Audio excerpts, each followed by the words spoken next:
Terima kasih atas waktunya Pak Amin. Mohon izin Prof. Joko, Prof. Rehan, dan Bapak Ibu sekalian memberikan ulasan terhadap artikel yang disampaikan oleh Saudara Muhammad Amin ini. Secara garis besar, apa yang disampaikan beliau ini sangat bagus. Di dalamnya memang terdapat pembahasan yang relevan dengan pendidikan kita saat ini, yakni pembelajaran mendalam atau kita sering menyebutnya sebagai deep learning. Saya juga tadi melihat paparan dari Saudara Amin ini memaparkan 5 pilar pembelajaran mendalam, salah satunya yaitu kontekstual, materi budaya lokal, yang mungkin ini menjadi fokus pembahasan pada artikel saudara dan lain sebagainya. Semua itu merupakan strategi yang bagus, yang menurut saya juga merupakan nantinya menjadi strategi pedagogis yang transformatif. Saya meyakini bahwa pendidikan ini nantinya tidak hanya dapat mengatasi persoalan teknis dalam pengajaran saja, tetapi juga menawarkan cara berpikir baru tentang bagaimana pendidikan harus melayani kebutuhan kultural peserta didik, serta nantinya bisa menawarkan paradigma baru tentang pendidikan yang lebih humanis, kontekstual, dan mungkin berbasis identitas kultural. Namun tidak ada gading yang tak retak. Apa yang disampaikan Saudara Amin tadi masih dapat nantinya diperkuat lagi dari beberapa aspek. Pertama, narasi mengenai dampak otoritarisme pendidikan. Ini mungkin nanti bisa diperluas lagi, karena nantinya artikel ini tidak hanya dapat digunakan oleh orang Madura saja, melainkan juga nanti cakupannya nasional, bahkan internasional. Ini menjadi hal penting agar apa? Agar nanti argumen yang dibangun ini tidak terkesan parsial saja, dan juga dapat nanti bisa memperluas aplikatif gagasan dalam konteks pendidikan secara nasional.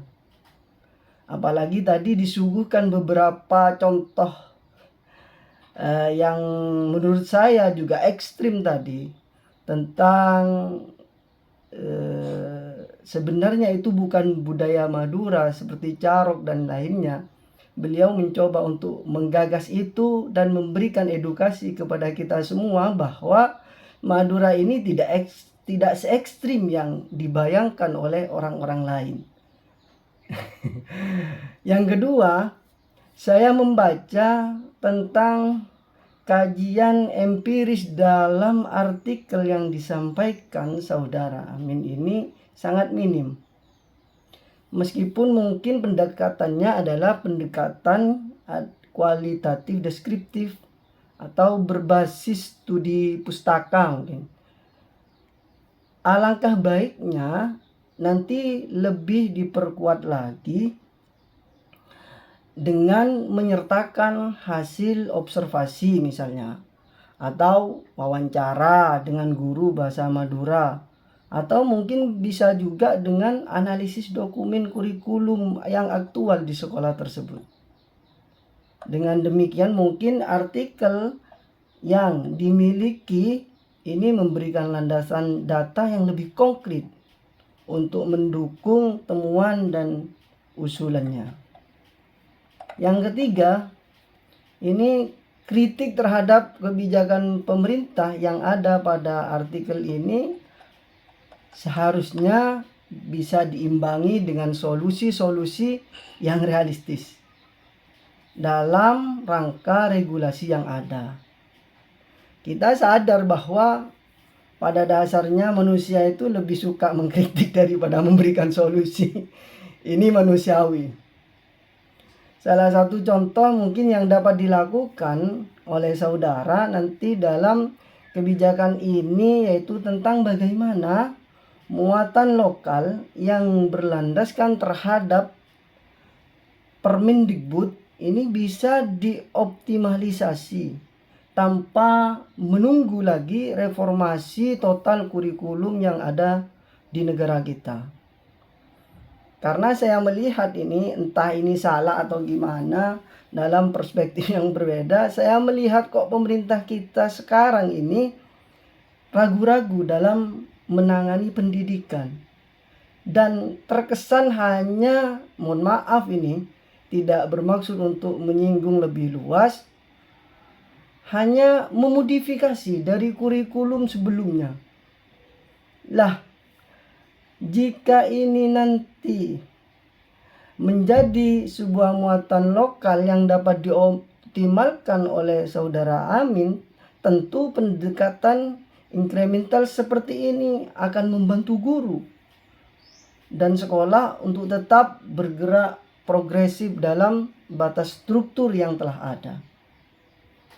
Yang keempat, mohon maaf bila nanti banyak pembahasan tretan saya saudara Amin ini. Yang keempat, konsep evaluasi reflektif dan bermakna sangat penting. Itu saya sangat setuju. Tetapi prakteknya kita tidak dapat menafikan juga bahwa memang konsep ini memerlukan paduan teknik yang jelas. Akan sangat membantu jika artikel yang disampaikan tretan TB ini nanti menyertakan contoh rubrik atau format evaluatif yang menjadi alternatif bagi para guru. Termasuk di dalamnya misalnya ini ya, ada asesmen proyek. Juga ada misalnya kalau berbicara dengan budaya, jurnal budaya. Atau bahkan bisa juga menggunakan portofolio yang memang relevan dengan konteks budaya lokal Madura ini.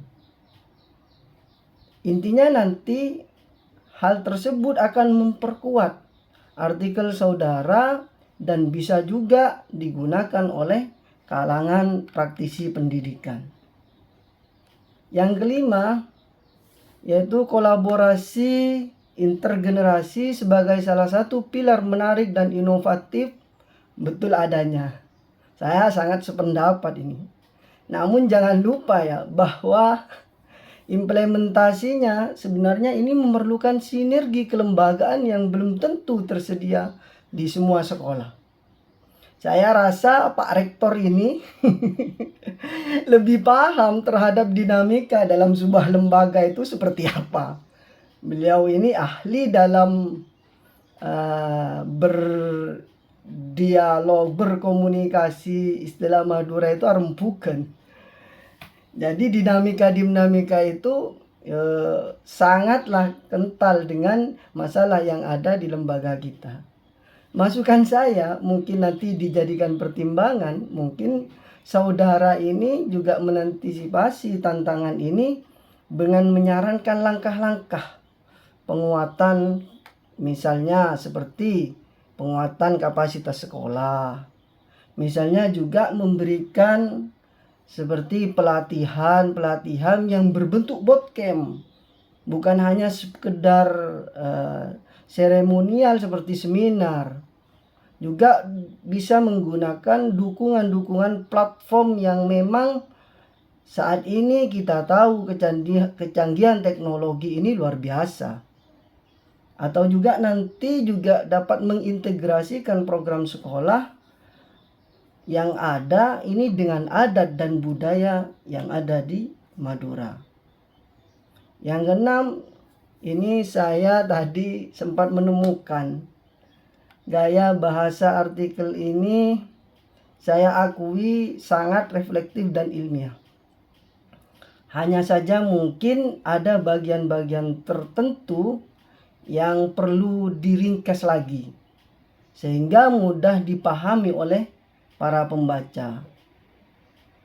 Baik itu dari kalangan guru atau bahkan yang tidak berlatar belakang budaya atau tidak berlatar belakang guru. Misalnya ini, penyederhanaan terhadap istilah-istilah dan penambahan mungkin infografis atau skema pilar pembelajaran yang mendalam itu seperti apa. Dibuat semacam smart art dan lainnya yang dapat membantu terhadap pemahaman-pemahaman para pembaca. Yang terakhir, mohon maaf sekali lagi, ini untuk Tretan TV ini template-nya kiranya dapat menyesuaikan dengan apa yang telah disepakati bersama, sehingga nilai keseragaman itu lebih kena. Seperti ini, di artikel saudara saya temukan juga masih ada pendahuluan, kemudian penomoran pada bab-bab pembahasan itu nanti yang perlu dicek kembali. Demikian mungkin ulasan panjang lebar saya. Mohon maaf manakala ada tutur kata yang salah. Itu semua berangkat dari kefakiran ilmu saya yang saat ini sebagai pembelajar. Cukup sekian dan terima kasih. Saya kembalikan kepada Bapak atau Tretan TV ini. Terima kasih Tretan. Terima kasih